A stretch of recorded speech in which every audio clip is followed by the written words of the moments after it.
There's many factors. I mean, the first and foremost is just realizing or driving this awareness that conversational interfaces are upon us and we need to act, right? I mean, enterprises need to act. I think then it gets down to, okay, which use cases, how do we go about it? Is it structured or unstructured? Is it voice or text? I mean, a lot of that depends on, specific industries, specific use cases, customer segments, and so on. And there may be many choices that enterprises may often find disorienting as they just get started with this thing, right?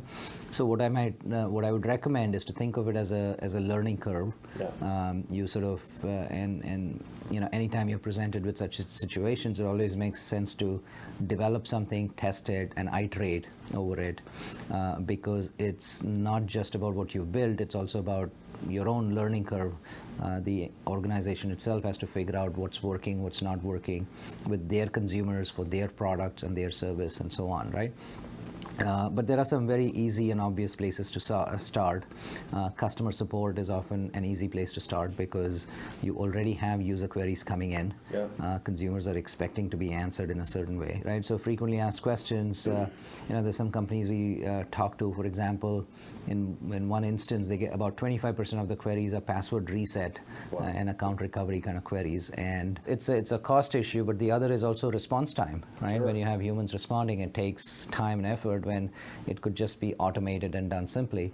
But consumers, you'd think that consumers would figure it out on their own, on the website and so on, but we are just, the most natural, intuitive thing to do is just ask, right? Just ask somebody to help you get it done. So I think customer support is an obvious one, maybe even a marketing chatbot which provides more information about your products and services is a natural one, right? And I would develop it on, there are many simple channels to start with. I mean, Facebook Messenger is a good one. WhatsApp is starting to enable messaging capabilities as well. Voice, it depends on how their users interact with them. But Alexa or Google Assistant are good platforms to experiment with. And then kind of take it from there. I think the next step would be to look at transactional experiences where people can just come in and buy whatever the company is selling. Yeah.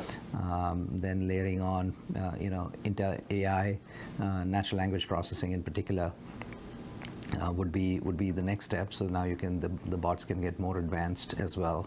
The other important thing we recommend is to not tie your bot development too deeply into the channels that you select, right?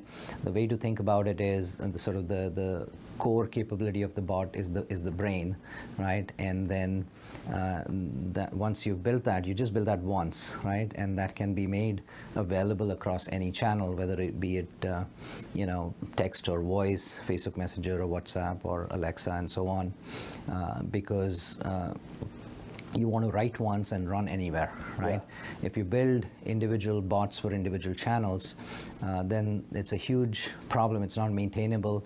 Every time you want to make a change, you have to go and change it in 5 places or 10 places. I think it becomes unsustainable. The costs increase dramatically based on the number of bots. But if you have it all in one place, and then you can have a unified, consistent experience. You just have to change things in one place over time and so on. So that's another important factor to keep in mind.